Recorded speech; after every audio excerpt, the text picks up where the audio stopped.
আপনার অন্তরকে যদি, হৃদয়কে যদি আলোকিত করতে চান, তাহলে আপনাকে যেতে হবে আল্লাহর ওলিদের দরবারে। আর ওলিদের দরবারে এসে দেখবেন তাদের প্রথম সবই কি হলো? আল্লাহর জিকির। যেরকম সুবহানাল্লাহ। শুধুমাত্র যে আল্লাহ আল্লাহ করলাম এটাই জিকির, বিষয়টা এরকম নয়। আল্লাহ পাক ইন্না নাহনু নাযালনা যিকরা, এই কোরআন তেলাওয়াতকেও আল্লাহ পাক রব্বুল আলামিন জিকিরই বলেছেন, ঠিক কি না? আমরা যে নামাজ পড়ি সেটাও আল্লাহর জিকির, রোজা রাখি সেটাও আল্লাহর জিকির। ভাই অনেকে তো মনে করেন আমরা দলিল ছাড়া কাজ করি না। লিকুল্লি শাইইন সিকালা ওয়া সিকালাতুল কুলুবি যিকরুল্লাহ। প্রত্যেকটা জিনিস পরিষ্কারের রেয়াত আছে। কলবের ময়লা পরিষ্কারের রেয়াত হলো আমার আল্লাহ পাকের জিকির। জোরে কন্না সুবহানাল্লাহ। এই জন্য যুবক ভাইরা আমার, আল্লাহ রাব্বুল আলামিন কোরআনে বলছেন এভাবে, ফাযকুরুনি আযকুরকুম ওয়াশকুরুলি ওয়ালা তাকফুরুন।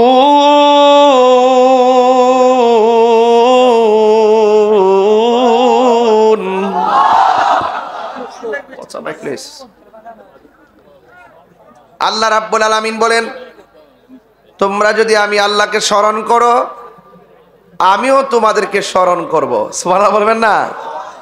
আমরা আল্লাহকে স্মরণ করি ইবাদতের মাধ্যমে, আর আল্লাহ আমাদেরকে ঠিক আছে, আরে চিনির ব্যবসা করলে চলে না, খাওয়ান লাগে মাঝে মাঝে। এখন ঠিক আছে ম্যাডাম, আস্তে আস্তে গুছান। আল্লাহ বলছেন তোমরা আমাকে স্মরণ করো আমি তোমাদেরকে স্মরণ করব। আমরা আল্লাহকে স্মরণ করি ইবাদতের মাধ্যমে, আর আল্লাহ রাব্বুল আলামিন আমাদেরকে স্মরণ করবেন আমাদের উপর রহমত এবং গুনাহ মাফের মাধ্যমে। সুবহানাল্লাহ। ভাইরা আমার, একতা, শৃঙ্খলা, ভালোবাসা, মনুষ্যত্ববোধ জাগিয়ে তোলার মাধ্যমে নিজের মনের মানসিকতাকে যিনি নূর করতে সক্ষম তিনি মানুষ। আর কলবকে যদি নূর করতে চান তাহলে যিনি জানে তার কাছে যেতে হবে। যিনি জানে আর যিনি জানে না সে কখনো এক হতে পারে না। কোরআন শরীফের মধ্যে আছে, তুমি যদি না জানো যিনি জানে তার কাছে যাও। আপনার অন্তরকে যদি, হৃদয়কে যদি আলোকিত করতে চান তাহলে আপনাকে যেতে হবে আল্লাহর ওলিদের দরবারে। আর ওলিদের দরবারে এসে দেখবেন তাদের প্রথম সবই কি হলো? আল্লাহর জিকির। যেরকম সুবহানাল্লাহ। শুধুমাত্র যে আল্লাহ আল্লাহ করলাম এটাই জিকির, বিষয়টা এরকম নয়। আল্লাহ পাক ইন্না নাহনু নাযালনা যিকরা, এই কোরআন তেলাওয়াতকেও আল্লাহ পাক রব্বুল আলামিন জিকিরই বলেছেন, ঠিক কি না? আমরা যে নামাজ পড়ি সেটাও আল্লাহর জিকির, রোজা রাখি সেটাও আল্লাহর জিকির। ভাইরা আমার, আপনাদের কাছে আমার অনুরোধ থাকবে, কবরে যাওয়ার আগে মানুষ হয়ে যেতে হবে। ঈমানের সাথে একতা, শৃঙ্খলা, ভ্রাতৃত্ব, মনুষ্যত্ববোধ জাগিয়ে তোলার মাধ্যমে নিজের মনের মানসিকতাকে যিনি নূর করতে সক্ষম তিনি মানুষ। আর মানুষ হতে হলে মুদিমালের দোকানে গেলে হওয়া যাবে না। মানুষ হতে গেলে আপনাকে ওলি আল্লাহর দরবারে যেতে হবে। আর ওলি আল্লাহর দরবারে গেলে জবানটা ঠিক করার আগে কলবটা ঠিক করে। এই জন্য আমাদের হুজুররা হয়েছে যে তরুণ ওলামারা কয় মুর্শিদ হলো কলবের ডাক্তার। কথা কন ঠিক না বেঠিক? ইনসাম জেনারেল হাসপাতাল শরীরের ট্রিটমেন্ট করব, আর মুর্শিদের দরবার কলবের ট্রিটমেন্ট করব। কথা কন ঠিক না বেঠিক? এটা তো পরিষ্কার কথা, বোঝা যায় না? এই জন্য আমার দেশের এরা হসপিটালের উসিলা বুঝে, কিন্তু কলবের চিকিৎসার যে মুর্শিদের দরবার, যে পীর মুর্শিদ যে উসিলা, আল্লাহর ওলিদের যে উসিলা, ওইটা তারা মানতে চায় না। এই জন্য তাদের সঙ্গে আমাদের প্রবলেম, শুধুমাত্র বুঝের অভাব। আমরা কথা বলি দলিলের জোরে, আর ওনারা কথা বলে দালালির জোরে। দালালিরা কি? আমরার হুজুর কইছে। দালালিরা কি? আমরার হুজুর কইছে। আমরা এগুলা বলি না। আমরা বলি, আমরা দেখব, যাচাই করব, আমাদের হুজুর যদি কোরআন সুন্নাহর ভিত্তিতে আমাদেরকে কথা বলে আমরা সেটা মানব। মন গড়া কোনো কথা বলে আমরা মানব না। এই জন্য এই কলবটারে ঠিক করে যদি কবরে যাইতে পারেন, তাহলে আল্লাহ পাক আপনার কবরে আপনার বডির নিচে জান্নাতের গালিচা বিছাইয়ে দিবে। আর যদি কলবটারে ঠিক না করেন, যদি কলব ঠিক না করেন, তাহলে মনে রাখবেন কবরে যাওয়ার পরে বাঁশ পচার আগে আপনার লাশ পড়ে যাবে, লাশটা পচে যাবে। এক বান্দা কবরে যাওয়ার পরে জাহান্নামের হাওয়া ঢুকে, আরেক বান্দা কবরে যাওয়ার পরে আল্লাহ নিজে জান্নাতের গালিচা বিছাইয়া দেয়। আবার আরেক বান্দা এর চাইতে ওরা পাওয়ারফুল, ওরা কবরে ঘুমায়, আবার মাঝে মাঝে বাপ ধরে উঠে, উঠতে আবার নামাজও পড়ে, কোরআন তেলাওয়াত করে, আবার রুহানি ভাবে। আরে শরীয়তের দৃষ্টিতে দুনিয়ায় যারা ওলি আল্লাহ হয়ে গেছে, এরা পাসপোর্ট ছাড়া লন্ডন যাইতে পারে না। কবরে যাওয়ার পরে এদের আর পাসপোর্ট লাগে না, রুহানি ভাবে যেখানে খুশি সেখানে তারা ঘুরতে পারে। সুবহানাল্লাহ বলবেন না? সুবহানাল্লাহ। তো এক বান্দা কিয়ামত পর্যন্ত ঘুমায় থাকে, আরেক বান্দা সজাগ হইয়া যেমনে মন সেমনে ঘুরে। আল্লাহ বলছেন শুধু ঘুরে না, ইনদা রাব্বিহিম ইউরজাকুন, আমি আল্লাহ তাদের জন্য জান্নাত থেকে খাবার পাঠিয়ে দেই। সুবহানাল্লাহ। তাইলে এক বান্দা মরার পরে পচে গেল, আরেক বান্দা ঘুমাইয়া গেল, তাহলে দুই বান্দার মধ্যে পার্থক্য আছে না নাই? এই জন্য বলছি বান্দা আর বন্ধু এক জিনিস না। যদি বান্দা থেকে বন্ধু হতে চান, তাহলে আপনাকে কি করতে হবে? ঈমান আনতে হবে। আল্লাহু ওয়ালিয়ুল্লাযীনা আমানু ইউখরিজুহুম মিনাজ যুলুমাতি ইলান নূর।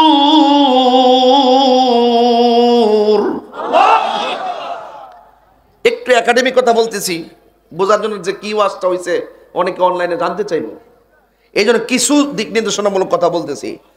আল্লাহু ওয়ালিয়ুল্লাযীনা আমানু, যারা ঈমানদার এদের অভিভাবক আল্লাহ।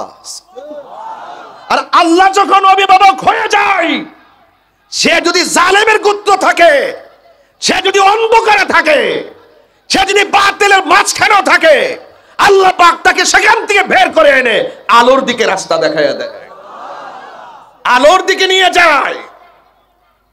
আর যদি কেউ কুফরি করে, তার অভিভাবক হয় তাগুত। তাগুতের কাজ কি? তাকে আলো থেকে অন্ধকারের দিকে নিয়ে যাবে। এই জন্য যুবক ভাইয়ের আমার, আমরা ঈমানদার, ঈমানদার। আল্লাহ বলছেন দুইটা কোয়ালিটি যার মাঝে থাকবে সে জান্নাতি।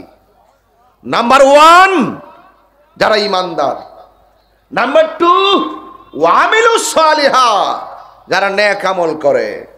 এই দুইটা কোয়ালিটি ছাড়া যত মানুষ আছে, ইন্নাল ইনসানা লাফি খুসর, সব ক্ষতিগ্রস্ত। আর যাদের ভিতরে দুইটা কোয়ালিটি আছে, তাদের ব্যাপারে আমার আল্লাহ বলছেন ওয়াবাশশিরিল্লাযীনা আমানু ওয়া আমিলুস সালিহাতি আন্না লাহুম জান্নাতিন তাজরি মিন তাহতিহাল আনহার। কোরআন শরীফ বললে কি খারাপ লাগে? পুরাই অঙ্গ দেখায় কারে গো।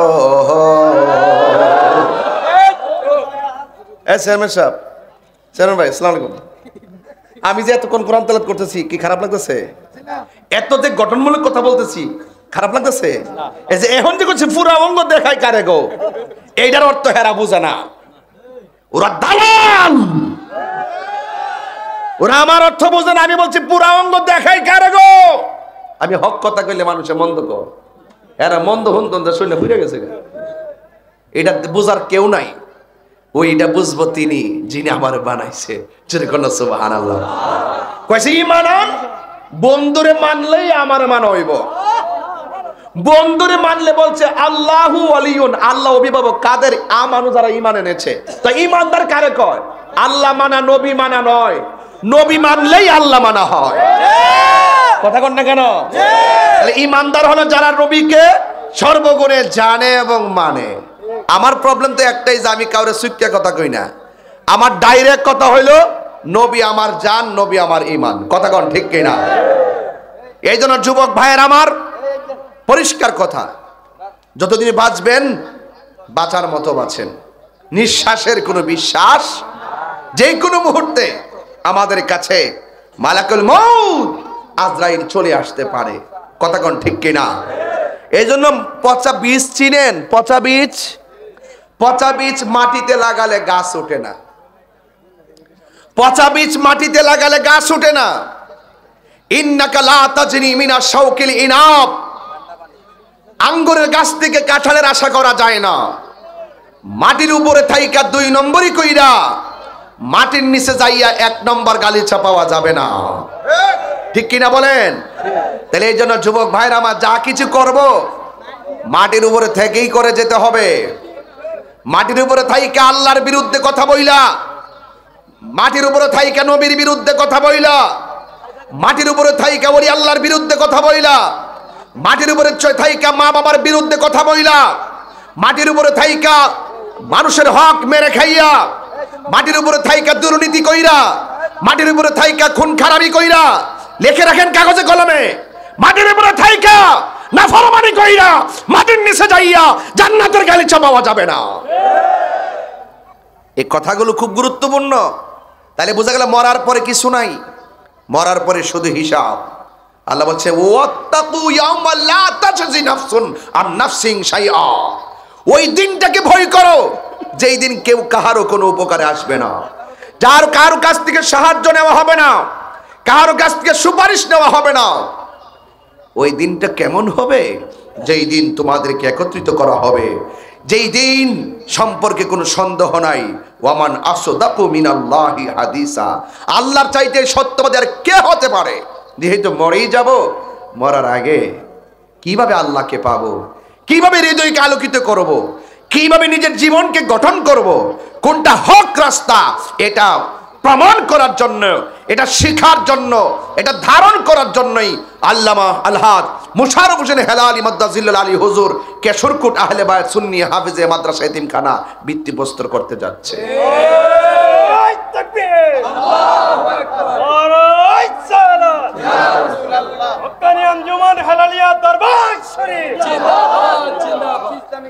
ভাইরা আমার, কেন মাদ্রাসা করতে হবে?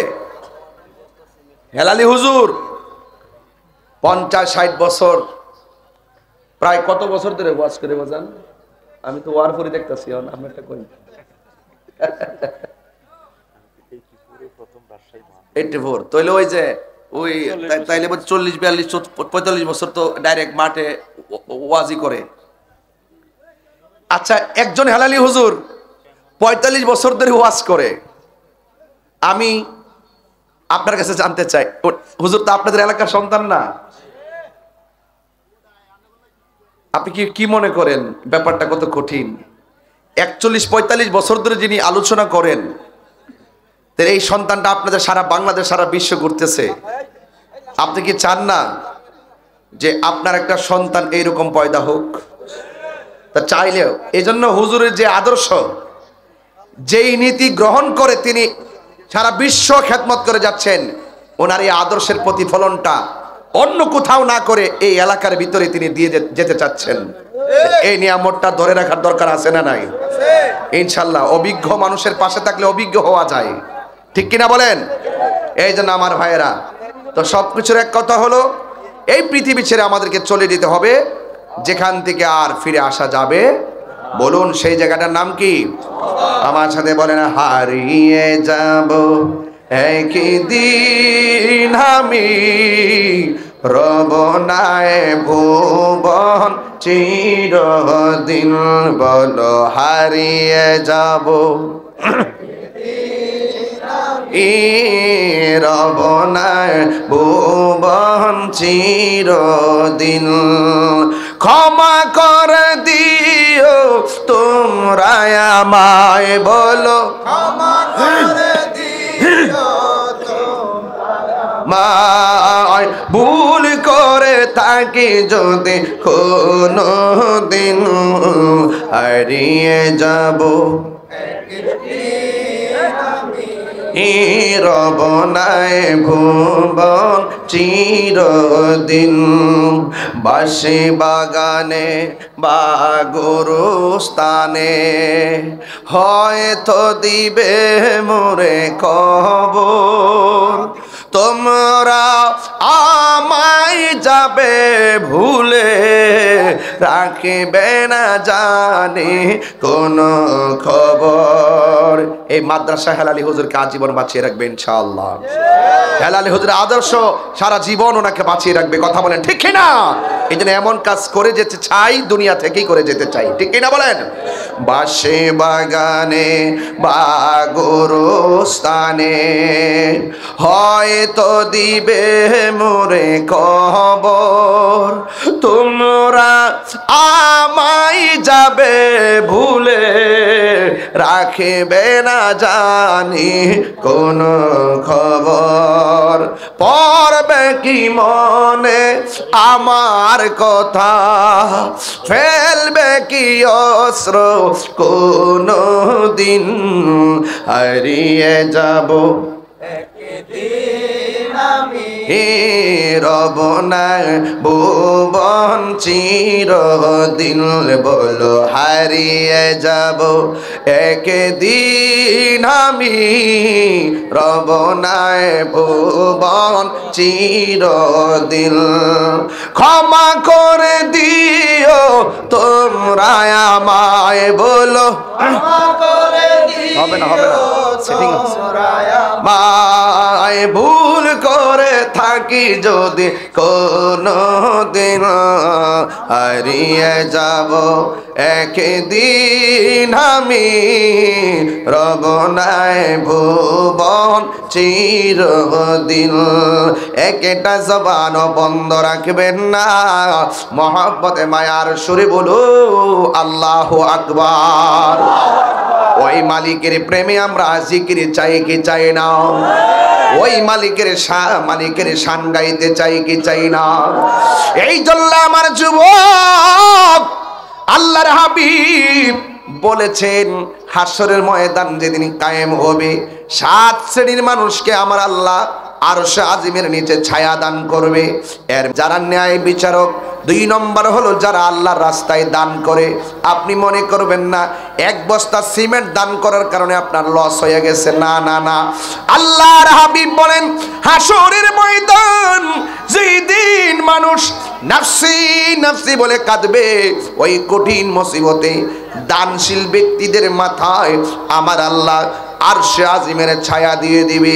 আরেক শ্রেণীর মানুষ হলো সমাজের ন্যায় বিচারক। আরেক শ্রেণীর মানুষ হলো যারা আল্লাহর জিকির শুনলে মনটা দিবানা হয়ে যায়। এই জিকির আমরা